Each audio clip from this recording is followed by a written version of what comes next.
Welcome to another episode of Bro Fanatic. I'm your host for today. I'm Chiava, and this is Chalwe and Crystal.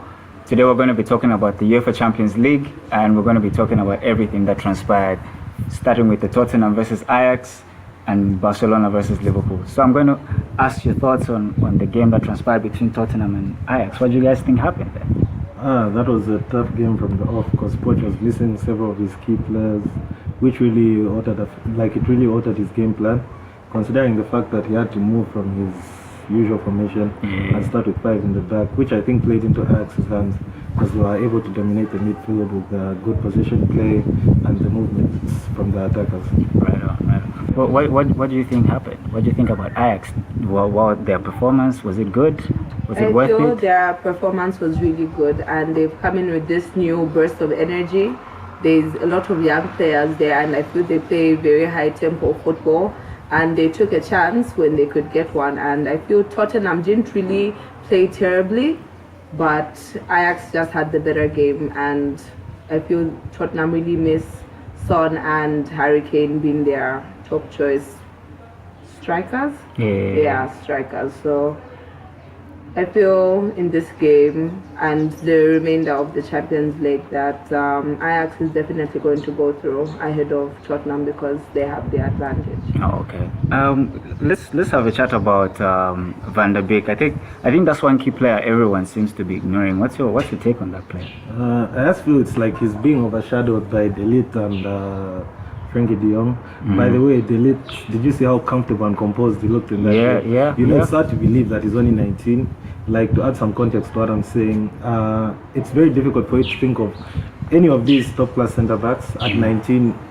It's very difficult leading like that. Centre backs, like all these centre backs you think are the best in the world. Let's say the Van Dijks, the PKs. PK, for example, I think he only left United when he was 22 or 23 and went to Barca to show what he can do. The fact that Delete started doing this at 17, it's a great testament to what he's capable of and what he's going to do in the future.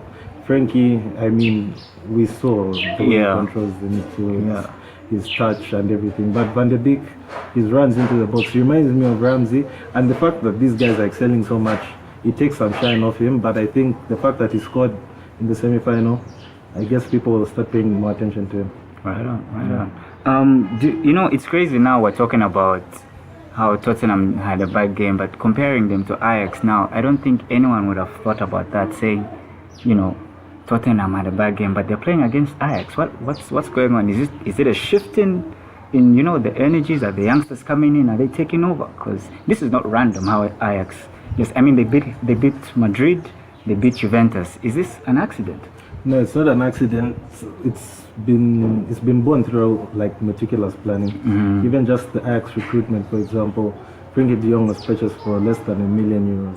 That's something else. That's great. Considering the fact that they've gone on to sell him upwards of 60 to Barcelona, that's some great business. The academy, the fact that they've fused in some experienced players with Blind, Tadic and the like, it's a nice blend. Like, Ajax being here, it is a surprise, but don't get it twisted. Those are very good players. It's a very good team. Do you think Tottenham can come back, Crystal? Do you think Tottenham will come back? I don't think so because the second leg is at Ajax's home, so I feel they have that home advantage. And of course, their away goal would be great for Tottenham, but I feel the energy that these guys have come with, if they're able to perform like that at Tottenham's home, what more when they're at their home? I think the energy from the crowd would be great, and I feel like they will go on to the finals. Okay, so let's have a few predictions for the Tottenham versus Ajax game, the second leg. What do you think is going to be the final score, the aggregate score? Personally, the fact that Son will be playing. Son wasn't there, yeah? No, he wasn't. That just might spur them on to achieve something. But the fact that it's home and the kind of potency that Ajax have on the counter with the quick players on the flanks and the movement by Ziyech and the way they unlock the defense the first time out, I see Ajax picking them up on the counter. Right on. What do you think will be the score? If Spurs score first, I can see Spurs going through 3-1. 3-1? Yeah. That's a big one. Yeah, 3-2 on aggregate. But if Ajax score first, I think I don't know. But my money is on Ajax. Your money is on Ajax. Yeah, Tottenham have a fighting chance, but my money is on Ajax. And you, Crystal? Your prediction? I think a 2-1 in Ajax's favor. Okay. So it's the year. Do you think it's the year of the underdog?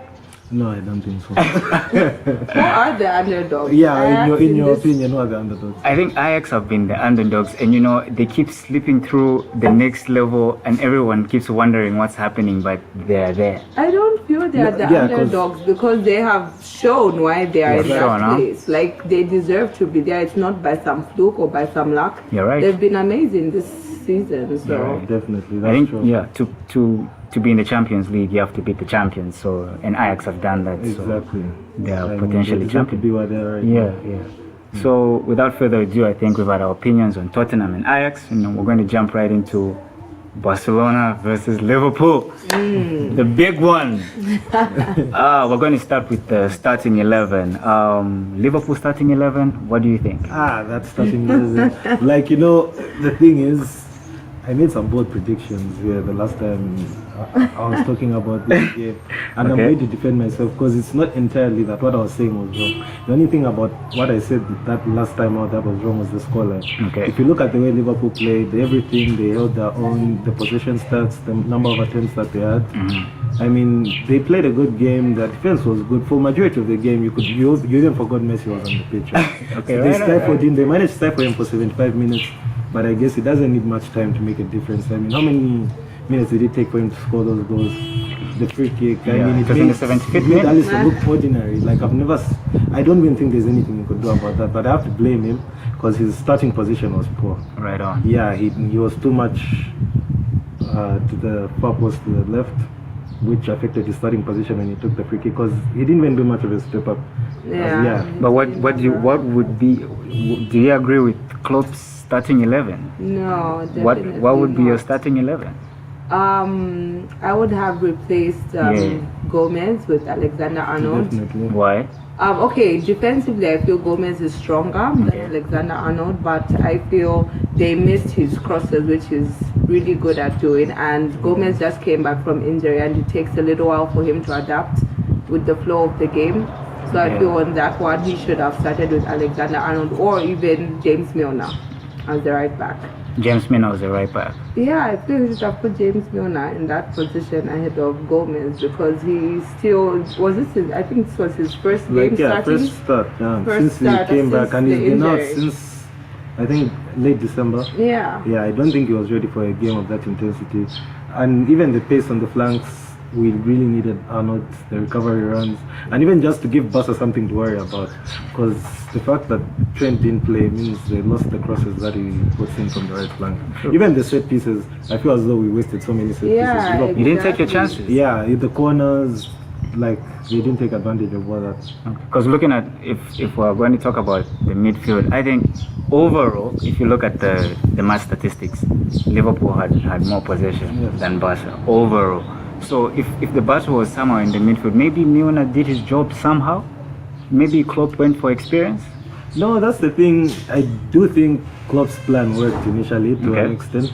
Though the Wijnaldum experiment, I hope he doesn't do that again. That was terrible. That was very terrible. I mean, it's not even to do with him not playing well per se. It's just the positions he was finding himself in. Who would have replaced Wijnaldum in that position? Origi. Yeah, Origi. Do you think Origi should have started? Origi should have started on the left flank, and they should have let Sadio play in the center. I think that would have given us a better chance. Did Liverpool miss Firmino? Extremely. Yes, What do you think? of course. I I think Firmino is the missing link that was there between Salah and Mane. Okay. I watch Firmino, and I think he's Liverpool's best player. I think he's very underrated because especially the fact that he hasn't scored enough, okay, not enough, but as many goals as the other guys, Salah and Mane, but you can definitely feel the pressure. Okay, not really pressure, but you can feel how much. You can feel his absence. You can feel his absence. Because he does make key passes. He doesn't have to score. Yes. Yeah, exactly. He doesn't have to That's score. why I think Klopp opted for Wijnaldum, because I think he was trying to mimic what Firmino does in the sense that he defends from the front. Right. As much as he's an attacker, he really works and helps the midfield out. Yeah. So I guess he was just trying to not lose that, and hopefully, maybe Wijnaldum, Wijnaldum is a good player. He's a good player. Yeah, He he works thought hard. that would be enough to just stifle them, hopefully hit them on the counter and get something, No, but I feel Wijnaldum is a little bit more of a defensive player than creative, and Firmino is that link between the midfield and the attackers. So that's why he was greatly missed in that game. And Klopp made a substitution really late in the game, as per usual, which is something that's extremely frustrating. Okay. So do you think Keita's injury changed the statistic? Did it alter the plan? Yeah, I think it did, in the sense that Firmino was mainly there to. Wijnaldum was replaced Firmino to help the midfield out. Okay. And the fact that Keita was there, it's more of a way of using Keita. The type of way Keita plays, the penetrative runs, is something that could have countered the fact that Wijnaldum kept dropping back in to try and win possession. Even just the flank creativity on the ball that Keita has, I feel we lost something in the midfield. Because out of all our midfielders, I think he's the only one who's different. Right. And who do you think was Liverpool's best player, Crystal? Well, I would give it to two players, I think. Okay, that's fine. That would be Robertson. Okay. I feel he played a really good game. Okay. And surprise, Joe Matip. Yeah, it had to be Matip. Matip was, Yes, for me, one of the it best was. players. For real. Yeah, he played really well. Yeah, he really defended really well. Van Dijk had sort of an off game. I don't know what was going on, but I feel Matip really stepped up. I'm actually surprised you're choosing Robertson, though. No, I feel like, offensively, I think he played really well, but I think there was some clearances he made. Yeah. I feel like on one or two occasions there was a point where Messi would try and do Messi things, and I think he had a good game. Also, even if you look at the player ratings that some of these pundits or whatever made, the highest ranking players were Matip and Robertson. Okay. I don't know. I would pick Henderson. I think Henderson had a good game. Had a good game as well. Henderson had a good game. Changed the game. Yeah. It was a positive change, and I guess it happened for a reason. 3-0. Did we all expect that? I didn't expect that. I was expecting maybe 2-0 at most, not 3, right? Personally, I just think that scoreline doesn't really reflect what happened. Yeah, it doesn't, bro. It doesn't. But football is cruel. At the end of the day, Liverpool didn't take their chances. I mean, the money. Okay, that one was maybe harder to execute. But Salah and Firmino, Salah hitting the post, I mean. Salah had to bury that one. He was supposed to bury that one down, would have changed the, it was 3-1 the whole changes dynamic. the complete outlook of the game. It would have. An away goal is very important. And as a Barcelona fan, I really wanted us to have, we didn't want you guys to score. We never wanted an away goal.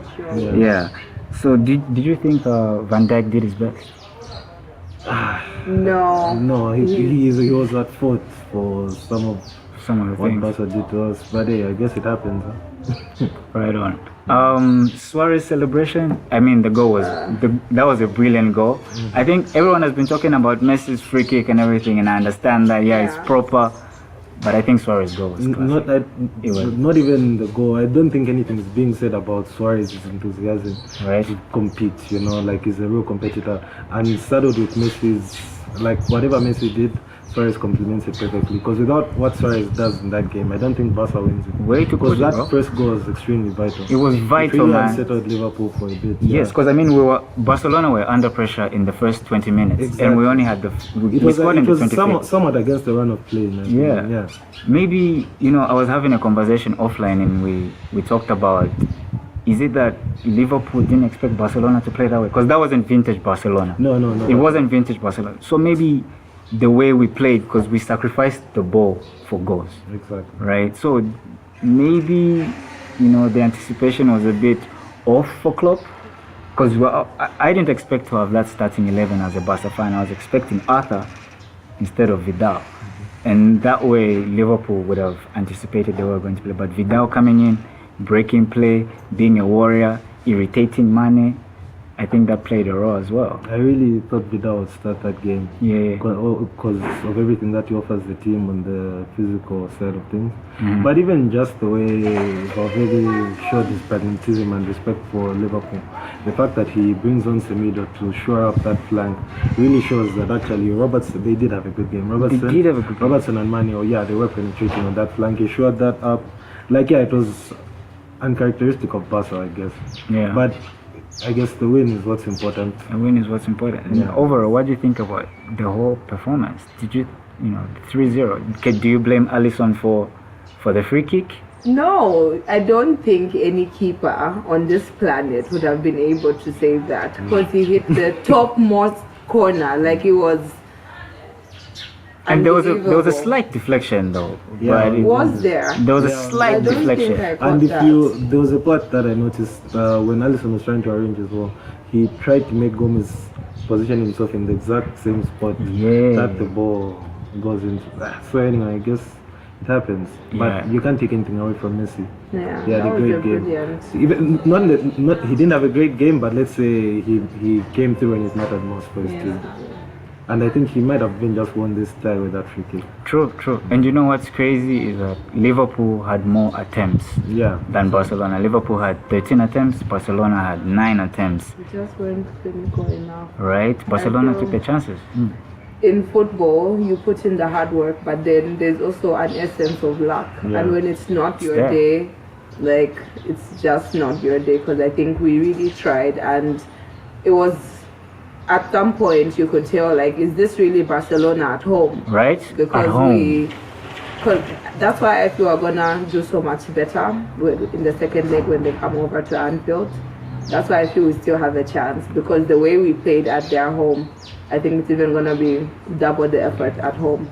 I think you're actually way ahead of time. That's what I was about to ask you guys. What do you think about the second leg? The second leg. The fact that Liverpool didn't score an away goal, I can't see them going through, but I see them winning though. Winning but not winning going. the game, but not enough to go through. No if hope Barca whatsoever. score a goal, it's over, and you can't discount Barca in that aspect. They'll definitely get. You at feel least we can't pull off a Roma? They did. They had an away goal.